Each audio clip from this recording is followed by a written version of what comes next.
We're back with Abel Maldonado. He's a candidate for the new 24th Congressional District. Let me ask you about redistricting. Did that really help you decide about getting into this race? Do you feel that would really is that going to have an impact on this race this time around? Absolutely. I think redistricting gives more competition, and when you have more competition, you get better members of Congress or better members of any office that they're running for when there's competition.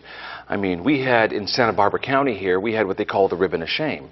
And actually, there was all the politicians who were elected in those years actually paid $20,000 to get their districts for themselves. And I thought that was a huge conflict of interest when a politician gets to draw the lines for themselves. So I was glad to be part of a Citizens Commission on redistricting. And the voters chose that we have 15 people now deciding, and we have a new district. And yes, it's very competitive. It is a district that encompasses 2 counties and a little bit of Ventura County. And I think it's a lot better district than that ribbon of shame that we've had for 10 years. Speaking of competition, it's an open primary, but there is another Republican in this race. He sat here a couple weeks ago and said to me that you cheated on the Republican Party when you struck a deal in California on a budget deal a couple years ago. What's your reaction to that? Well, I work for the people of California, and I'm running for Congress to work for the people of the 24th Congressional District. And there's one thing that I'm not going to do. I'm not going to let a party boss of either party tell me how to vote, or any small group of party bosses tell me how to operate and how to vote.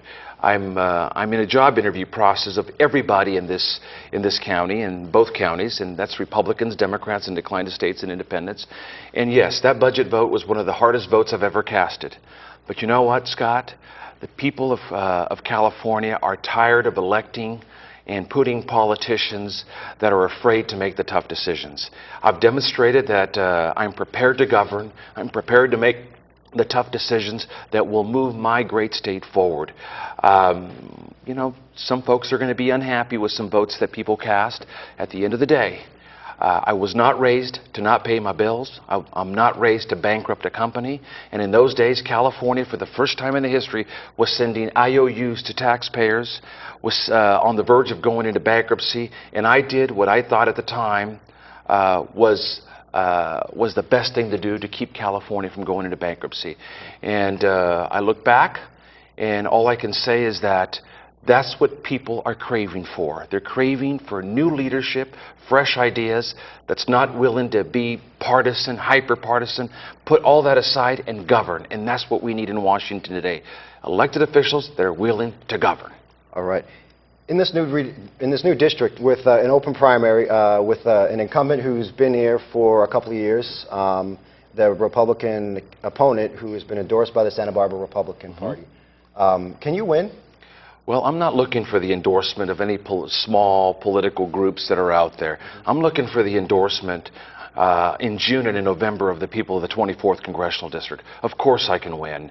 I think the people if they choose me, obviously they'll be choosing a candidate who believes in bringing people together, believes that every approach should be bipartisan, believes that we ought to put the people first before the big special interests back in Washington. I want less regulations. I don't support bailing out Wall Street. And I think Washington cares more about Washington and what about us? And I'm going to Washington to represent us. So of course I can win. I've demonstrated and proven leadership in the area, and I hope that people give me that opportunity. And if they want status quo, Scott, well, they'll have an opportunity to vote for status quo again. All right. Well, thank you very much for your time. He's Abel Maldonado. He's a candidate for the new 24th Congressional District. The open primary is June 5th, so coming up. Thanks for your time. I appreciate it. Thank you, Scott. That does it for In Focus. We'll be right back.